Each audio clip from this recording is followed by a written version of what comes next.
Students, बिस्मिल्लाहिर्रहमानिर्रहीम। आप यकीनन खैरियत से होंगे। वो लोग या वो स्टूडेंट्स जिन्होंने अभी तक मेरे इस चैनल को लाइक नहीं किया, सब्सक्राइब नहीं किया और बेल आइकन पे क्लिक नहीं किया, वो लाइक भी कर लें, सब्सक्राइब भी कर लें और बेल आइकन पे क्लिक भी कर लें, ताकि मेरी आने वाली वीडियोस के नोटिफिकेशंस आपको मुसलसल मिलते रहें। अच्छा जी, इससे पहले कि मैं आप से डिस्कस करूँ what is report writing. Report writing basically एक ऑर्डरली ऑब्जेक्टिव मैसेज होता है, ताकि एक इंफॉर्मेशन एक ऑर्गेनाइजेशनल एरिया से दूसरे ऑर्गेनाइजेशनल एरिया तक पहुंचाई जा सके, एक इदारे से दूसरे इदारे तक पहुंचाई जा सके, एक पर्सन से दूसरे पर्सन तक पहुंचाई जा सके, ताकि जो डिसीजन मेकिंग है या प्रॉब्लम सॉल्विंग वाला मसला है उसको हल किया जा सके। एक क्वालिटी रिपोर्ट कैसे लिखी जाती है, मैं पहले भी एक आप ये कह दें कि वीडियो में बता चुका हूँ आपको, दोबारा मैं बताता हूँ वो रूल्स एंड रेगुलेशन जिसके जरिए क्वालिटी रिपोर्ट लिखी जाती है। Be comprehensive, to the point and precise. आपकी रिपोर्ट कंप्रिहेंसिव होनी चाहिए, बड़ी हो, लेकिन टू द पॉइंट भी हो और मुख्तसर भी हो। कहता है कि अवॉइड, दूसरा रूल है, avoid unnecessary details and repetition of ideas और वर्ड्स। गैर ज़रूरी जितनी भी डिटेल्स हैं या रेपिटेशन ऑफ आइडियाज हैं, वर्ड्स हैं, उनको आप अवॉइड करें, उनको आप शामिल ना करें। नंबर 3 पे try to convince the reader of your own point of view. फिर जो रीडर है उसको अपने नुक्ता नज़र से कन्विंस करने की कोशिश करें। नंबर 4 पे your point view point should be factual, natural and constructive. आपका जो व्यू पॉइंट है वो फैक्चुअल होना चाहिए, मबनी बर हक़ाइक़ होना चाहिए, कुदरती होना चाहिए और तामीरी होना चाहिए। कोई किसी किस्म की मुश्किल किस्म की जो इस्तिलाहात हैं, एक्सप्रेशंस हैं और बड़े मुरस्सा किस्म के जुमले हैं, खूबसूरत किस्म के, वो इस्तेमाल करने की ज़रूरत नहीं है। नंबर 6 पे जी जो अनकन्विंसिंग रिपोर्ट होती है, जो आपको कायल नहीं करती, वो आपका भी टाइम ज़ाया करती है, आपके रीडर का भी टाइम ज़ाया करती है, राइटर का भी, रीडर का भी। नंबर 7 पे neither be sensational nor casual, B rational. ना तो ऐसी रिपोर्ट लिखेंगे जिससे बहुत ज़्यादा सनसनी फैल जाए, परेशानी हो जाए पढ़ने वाला, और ना ही ऐसी लिखें कि बिल्कुल आम सी लगे। ज़रा आप रेशनल हो जाएं, लॉजिक के साथ आप बात करें अपनी रिपोर्ट में, एक मंतक होनी चाहिए, ठीक है, सेंस उसमें नज़र आए। Give certain suggestions and recommendations as well, और कुछ खास किस्म की सजेशंस और रिकमेंडेशंस भी दें। ठीक है, आपने एक मसला उजागर किया है तो फिर उसका हल देना भी आपका काम बनता है ना। नंबर 9 पे the suggestion should be logical, practicable and feasible. जो सजेशंस हैं उनको आप ये कहते हैं मंतकी होना चाहिए और प्रैक्टिकेबल होना चाहिए और फिजिबल होना चाहिए। रिपोर्ट नंबर 3 पे आ जाते हैं। Suppose you are a press reporter, फर्ज करें कि आप प्रेस रिपोर्टर हैं। कहता है कि write report to the election commission of Pakistan, Pakistan के इलेक्शन कमीशन को एक रिपोर्ट लिखें। पोलिंग के आपके एरिया में पोलिंग, वोट की पोलिंग हो रही है, वोट्स की, उस पर लिखें रिपोर्ट। आपकी रिपोर्ट मुदर्ज झैल पहलुओं को ज़रूर कवर करे। एक तो सिचुएशन ऑन स्पॉट, क्या सिचुएशन थी, दूसरी सिक्योरिटी सिचुएशन क्या थी वहाँ पर, तीसरे फैसिलिटीज़ क्या थी। ठीक है, अब ये एक सैम्पल रिपोर्ट से रिपोर्ट हम देखते हैं। ये रिपोर्ट नंबर 3 है, पहले मैं 2 रिपोर्ट्स करा चुका हूँ, 1 2, ठीक है। 2 इलेक्शन कमीशन ऑफ पाकिस्तान, जिसको लिख रहे हैं फ्राम, आप एक प्रेस रिपोर्टर हैं, आपकी तरफ से लिखी जा रही है। रिपोर्टेड रिस्पेक्टेड सर, इंट्रोडक्शन सबसे पहले आता है। I visited the polling section stations. अच्छा, 9 से 4 बजे तक पोलिंग स्टेशंस को मैंने विजिट किया है, और पोलिंग स्टेशन में मैं दाखिल हुआ हूँ और पोलिंग स्टाफ को अपने काम में मसरूफ़ मैंने पाया जी। रिपोर्ट क्या है जी, वोटर्स बड़े स्मूथली अपने वोट्स को कास्ट कर रहे थे, ठीक है, और कोई किसी किस्म की अनवांटेड इंसिडेंट जो है वो, उसकी कोई रिपोर्ट नहीं बनती है। अच्छा, आपने कंक्लूड क्या किया जी, कंक्लूड ये किया है जी, नतीजा ये निकाला है कि स्ट्रिक्ट सिक्योरिटी मेजर्स जो है वो लिए जाने चाहिए, लिए गए थे, क्योंकि रिसेंट जो सिक्योरिटी सिचुएशन थी उसकी वजह से, तो और लेने भी चाहिए। कहता है कि मैंने दोनों पोलिंग स्टेशन का विजिट किया, मेल और फीमेल दोनों का विजिट किया। जो पॉलिटिकल पार्टीज थी उन्होंने अपने सेंटर्स वहाँ पे इस्टेब्लिश किए हुए थे ताकि वोटर्स को फैसिलिटेट किया जा सके, ठीक है, ताकि उनको उनका वोट नंबर उनको पता चल सके, फिर रिलेटेड इंफॉर्मेशन उनको मिले और ओवरऑल जो है नतीजा ये निकाला है कि थिंग्स जो थी, मामलात जो थे बहुत अच्छे थे और मुनासिब थे जी। ठीक है, तो ये नतीजा निकला है। सजेशंस और रिकमेंडेशन ये हैं कि ये तजवीज़ दी जाती है कि जो इलेक्शन कमीशन है उसको चाहिए कि किसी भी पॉलिटिकल पार्टी को इस किस्म की इजाज़त ना दे कि पोलिंग स्टेशन के करीब अपने टेंट्स लगाएं। गवर्नमेंट को क्राउड को 1 किलोमीटर दूर पोलिंग स्टेशन से रखना चाहिए जब भी पोलिंग स्टेशन का डे एंड हो, ताकि किसी भी किस्म की जो पोटेंशियल टेररिज्म है या बैड इंसिडेंट्स हैं उससे बचा जा सके। नंबर 3 पे आता है एजिड मैन एंड वुमेन जो है उनको फैसिलिटेट करना चाहिए ताकि वो अपने वोट्स को बड़ी आसानी से बगैर अपनी सेहत को तबाह किए कास्ट कर सकें।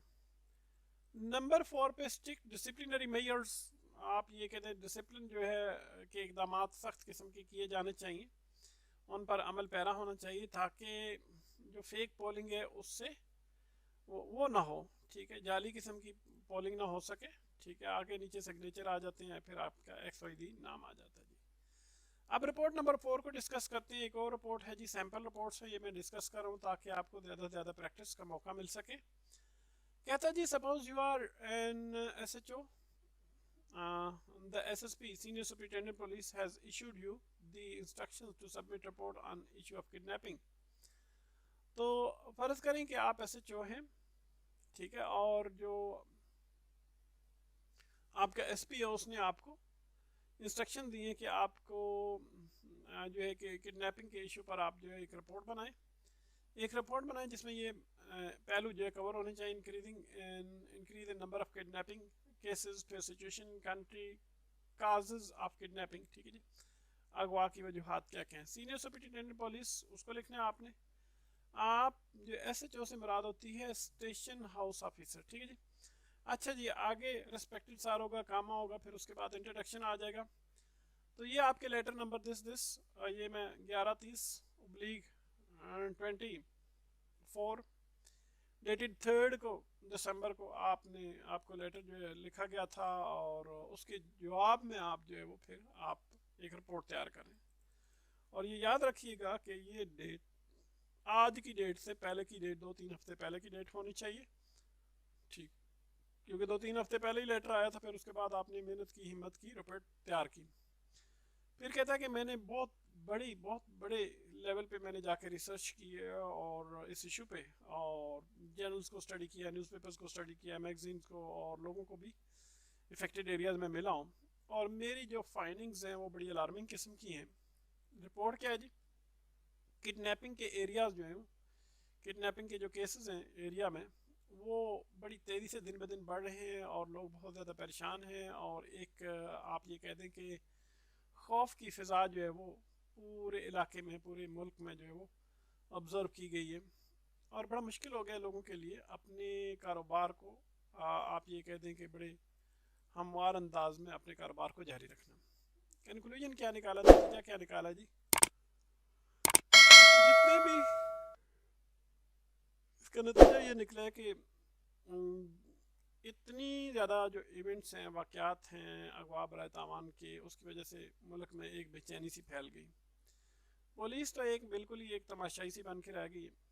कुछ तो रैंसम के लिए, आप ये कह दें कि फिदिये के लिए किडनैप की जाती हैं, और चंद एक को बड़ी सख्त किस्म की जो इनकाउंटर के बाद जो है वो रिकवर भी किया गया। ठीक है, दोबारा उनसे छुड़ा लिया गया। ज़्यादातर बच्चे अगवा होते हैं और एजिड लोगों को भी अगवा किया जाता है, पार्क से, गलियों से और स्कूल से अगवा किया जाता है। और जो हालात हैं वो बिल्कुल ही कंट्रोल से बाहर हो गए हैं, लिमिट से बाहर हो गए हैं जी। ठीक है, अपनी हदों को तजावज़ कर गए, और ऊपर की जो भी मामलात हैं उनकी रोशनी में मुदर्रजा झैल रिकमेंडेशंस, तजावीज़ जो है वो बनाई गई हैं। तो लोगों के अंदर एक किस्म की अवेयरनेस जो है ये लाजमी जो है क्रिएट करनी चाहिए और शऊर पैदा करना चाहिए, और फिर कोऑपरेटिंग रिलेशन पुलिस और डिपार्टमेंट और पब्लिक के दरमियान होना चाहिए। पुलिस डिपार्टमेंट और पब्लिक के दरमियान एक कोऑपरेशन का रिलेशन होना चाहिए, ताउन की फ़िज़ा होनी चाहिए। जितने भी सीक्रेट सिक्योरिटी पर्सन हैं, प्लेन यूनिफॉर्म हैं, प्लेन ड्रेस में, उनको पब्लिक प्लेसेस पे अपॉइंट किया जाना चाहिए। और फिर हाई डेफिनेशन कैमरास जो है उनको इंस्टॉल किया जाना चाहिए क्राउडेड स्पॉट्स पर। पेट्रोलिंग पुलिस जो गश्त वाली पुलिस है उसको भी बहुत ज़्यादा और ज़्यादा जो है वो इफेक्टिव बनाना चाहिए, मौसर बनाने की ज़रूरत है। और एक अवेयरनेस कैंपेन्स जो है लाजमन जो है लॉन्च करनी चाहिए ताकि जो बच्चे हैं और एजेड लोग हैं उनको ट्रेन किया जा सके। आगे फिर सिग्नेचर आ जाएगा, एक्सपायरी आ जाएगा। रिपोर्ट नंबर 5 है, फर्ज करें कि आप सर्वे रिपोर्टर हैं, ठीक है, और एक सर्वे रिपोर्ट लिखी chairman natural disaster management authority को, फ्लड डिस्ट्रक्शन जो हुई है नॉर्दर्न एरियाज़ में, पाकिस्तान के नॉर्दर्न एरिया उस पर, और आपकी रिपोर्ट को मुदर्रज झैल जो पहलुओं को उसको कवर करना चाहिए। सिचुएशन ऑन स्पॉट को कवर करें, difficulties to cope with the disaster, जो मुश्किलात आ रही हैं, जो तबाही हुई है, बर्बादी हुई है, उस हवाले से लोगों को उसको कवर करें। और इम्पोर्टेंट मेजर्स जो अहम इकदाम हैं उनको कवर करें जी। चेयरमैन फिर किसको लिखेंगे जी? The chairman natural disaster management authority और फ्रॉम अ सर्वे रिपोर्टर, ठीक है। इंट्रोडक्शन आ जाएगा, दिस रिपोर्ट इज ये इन रिस्पांस, वही आपके लेटर नंबर दिस उससे जो है वो उसके बदले में लिखी गई है, ठीक है, जवाब में लिखी गई है। दिसंबर की 5 तारीख है। कहता है कि फ्लडेड एरियाज़ को अभी हाल ही में मैंने विज़िट किया है। बड़ा मुश्किल काम था मेरे लिए कि for me to visit the area, to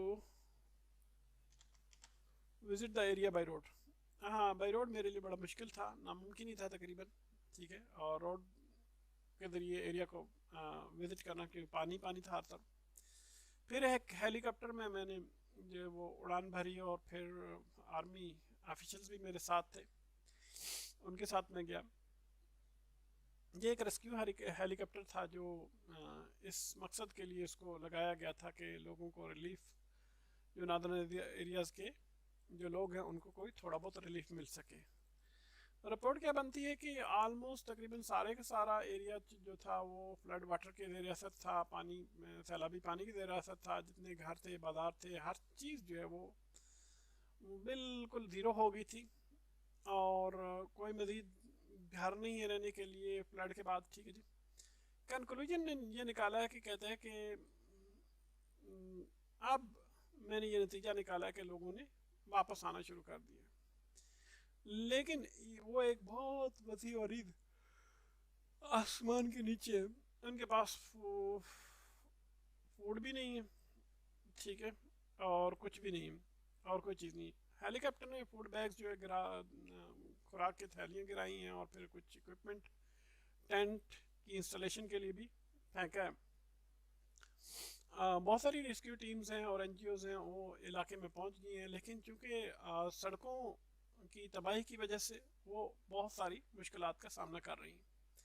और ऊपर वाली जो फाइंडिंग्स हैं, ऊपर वाली जो इन्फॉर्मेशन है, उनकी रोशनी में मैं मुदर्रज झैल रिकमेंडेशंस, वो मुदर्रज झैल मेयर्स जो है इक़दाम रिकमेंड करता हूँ। नंबर 1 पे एक एमरजेंसी बेसिस पे जो है वो अरेंजमेंट्स की जानी चाहिए।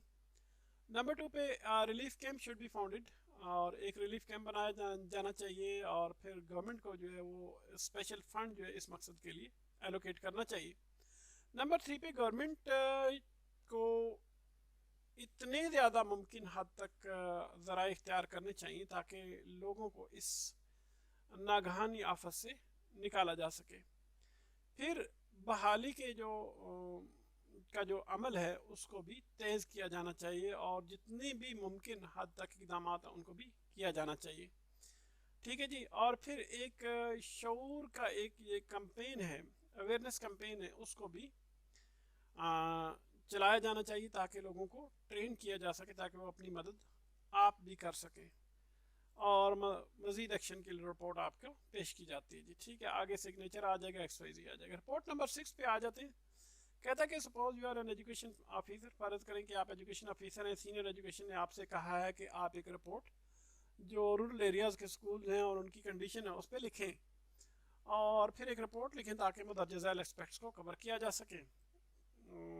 रूरल दही इलाकों में स्कूलों की हालत और सहूलियात का फुकदान और फिर ये कि जो स्टूडेंट्स के मसाइल है उसको भी कवर करेंगे। डायरेक्टर एजुकेशन है जी, उसको लिखना है एजुकेशन डिस्ट्रिक्ट ऑफिसर की तरफ से, आप एजुकेशन डिस्ट्रिक्ट ऑफिसर हैं, रिस्पेक्टेड सर, और फिर आगे इंट्रोडक्शन आ जाना चाहिए।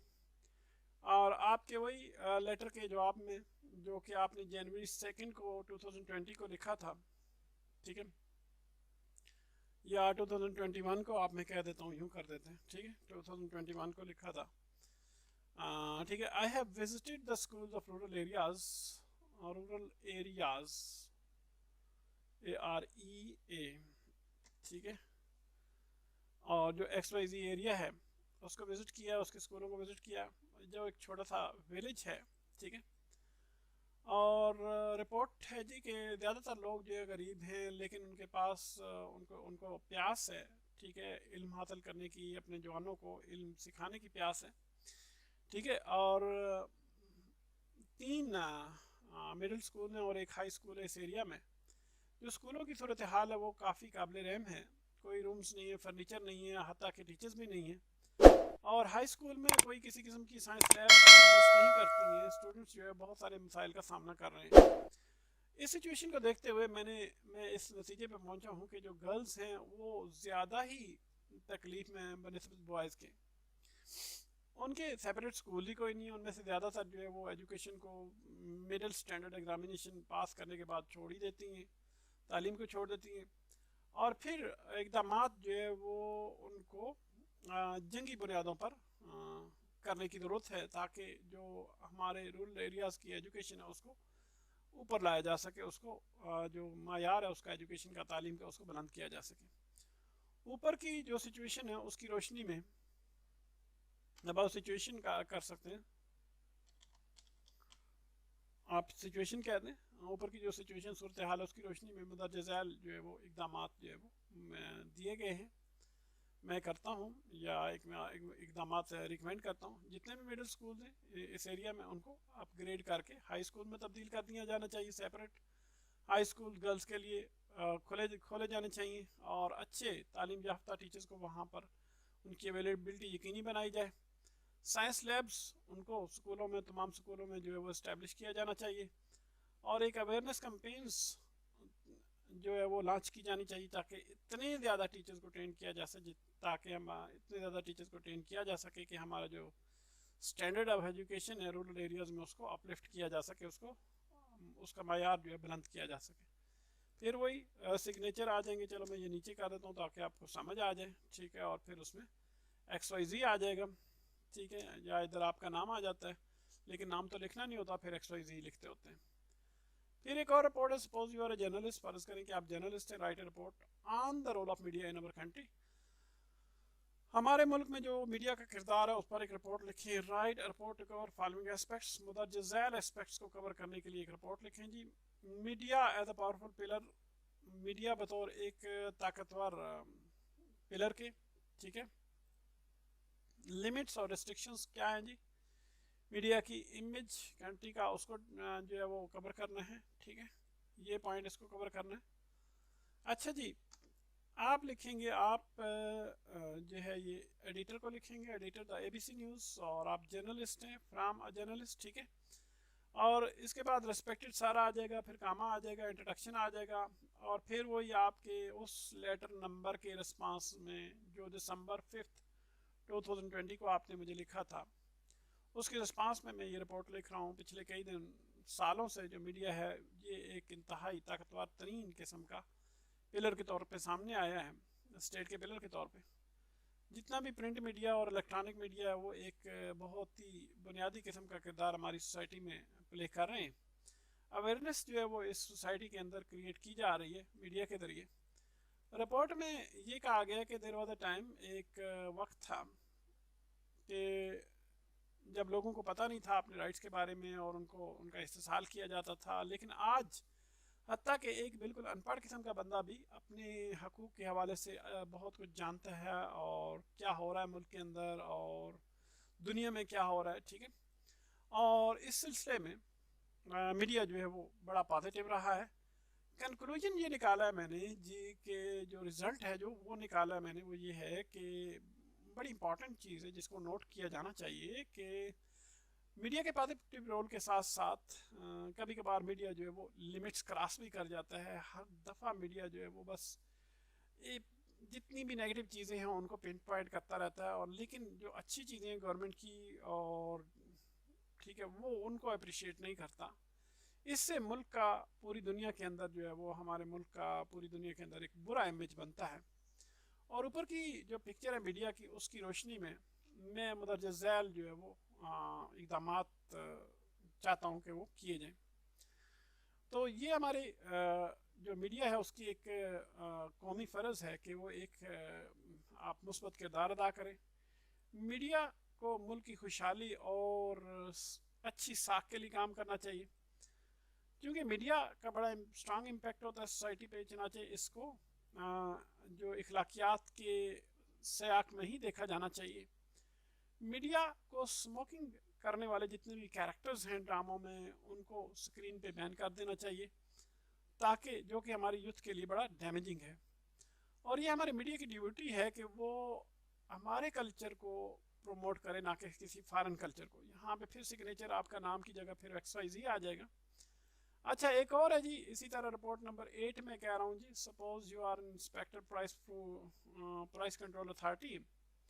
प्राइस कंट्रोल अथॉरिटी के आप इंस्पेक्टर हैं। आप जो रमज़ान के महीने में जो महंगाई हो जाती है, जो कीमतें बढ़ जाती हैं, उन पर एक रिपोर्ट लिखें।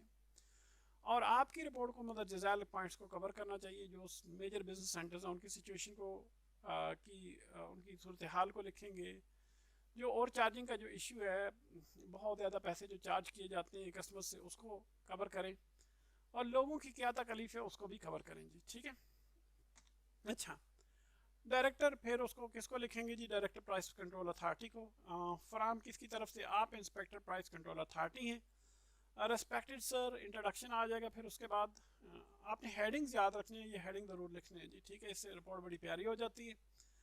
और आपकी इंस्ट्रक्शंस के मुताबिक जो आपने अपने उस लेटर में जिसकी डेट ये थी मई 2020, ठीक है, और राइजिंग प्राइसेस के हवाले से आपने एक लेटर लिखा था जी, ठीक है। उसके जवाब में मैं जो ये रिपोर्ट तैयार कर रहा हूँ। और मैंने जो गिरदोनवा की मार्केट्स हैं उनका एक सर्वे किया, और फिर फूड इंस्पेक्टर भी मेरे साथ था। जो मेरी रिपोर्ट है वो नीचे दी गई है। और ये रिपोर्ट क्या है जी? कहता है कि एक सरप्राइज विजिट, मैंने बहुत सारी सरप्राइज विजिट्स की हैं बहुत सारे मेजर बिजनेस सेंटर्स, सिटी के मेजर बिजनेस सेंटर्स में। और फिर मुझे पता चला है कि ये एक बिल्कुल छोटा सा कंट्रोल अथॉरिटी का यहाँ पर। और ख़ासकर जो प्राइसेस हैं फ्रूट्स की, वेजिटेबल्स की, वो बहुत ऊंची चली गई हैं, 80-100% तक चली गई हैं कुछ मामलात में, तो कुछ मिसालों में, तो जो कि बड़ा ही डिस्टर्बिंग किस्म का काम है नोट करने के हवाले से। गवर्नमेंट बिल्कुल अभी भी सोई हुई है इस मौत और ज़िंदगी के जो इशू है, मामला है आम लोगों का, आम इंसान का, उस हवाले से गवर्नमेंट अभी सोई हुई है, गहरी नींद सो रही है। कंक्लूजन निकालना है जी उसका। मैं इस नतीजे पे पहुंचा हूँ कि अमूमन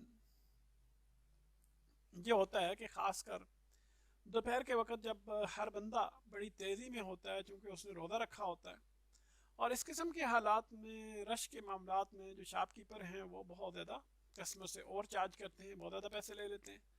प्राइस बिल्कुल नहीं लगाई जाती, और हर शॉपकीपर जो है वो अपनी मर्ज़ी की मनमानी प्राइसेस जो है वो ले रहा होता है, कीमत पे चीज़ें बेच रहा होता है। और ये सूरत हाल जो है वो दिन ब दिन बदतरीन होती जा रही है। और ये सिचुएशन जो है एक बहुत सारे मुश्किलात जो है वो ऐसे लोगों के लिए पैदा कर रही है जिनकी इनकम बहुत कम है। सजेशंस और रिकमेंडेशन ये है कि ऊपर की जो फाइंडिंग्स हैं, ठीक है, उनकी रोशनी में मुतअद्दिद झैल स्टेप्स लिए जाने चाहिए। कमेटीज़ जो है वो बनाई जानी चाहिए ताकि जो मार्केट्स हैं और हैवी फाइन्स, मार्केट्स को रेड किया जा सके, और हैवी फाइन्स जो है उनसे लिए जाने चाहिए। और जो गुड्स की चीज़ों की सप्लाई है उसको भी आसान किया जाना चाहिए। और जो ज़ख़ीरा अंदोज़ हैं, ब्लैक मार्केटर्स हैं, ठीक है, उनको भी सख्त से सख्त सज़ाएँ दी जानी चाहिए। और जुर्माना के इस्तेमाल की जो चीज़ें हैं उनको लो प्राइसेस पे बेचा जाना चाहिए। ख़ासकर लो इनकम ग्रुप जो लोगों का है उनके लिए जो है सस्ती प्राइसेस होनी चाहिए। और फिर रेगुलर सर्विलेंस होना चाहिए मार्केट प्राइसेस का जी, ठीक है, उसका मुहासरा किया जाना, इसकी जो है रेकी की जानी चाहिए। और फिर जो लोग ड्यूटी पर होते हैं उनको कस्टमर्स के बेस में वहाँ पर जो है वो होना चाहिए ताकि मॉनिटर मार्केट्स को मॉनिटर करें, ठीक है। और जो बिजनेस सेंटर्स हैं, बिजनेस सेंटर्स को और मार्केट्स को मॉनिटर करें। और इसके साथ साथ ये कि जो बेचारे गरीब अवाम हैं उनको इस महंगाई से निकाला जा सके, ठीक है जी। और इसके साथ ही 8 नंबर रिपोर्ट भी ख़त्म होती है। 3 to 8 रिपोर्ट से ऑलमोस्ट ये 6 रिपोर्ट्स बनती हैं, ठीक है। फिर आगे कोशिश करेंगे और रिपोर्ट्स भी, सैम्पल रिपोर्ट्स भी आपके सामने लेके आए, ठीक है। लेकिन इसके साथ साथ आपने भी प्रैक्टिस करनी है। कुछ रिपोर्ट्स मैंने पहले लेक्चर में भी दी हुई हैं, उनको आपने, उसके पूरी रिपोर्ट्स नहीं बनाई लेकिन उसकी रिपोर्ट बना के आपने भी प्रैक्टिस करनी है, ठीक है। Have a nice time. अल्लाह हाफिज़।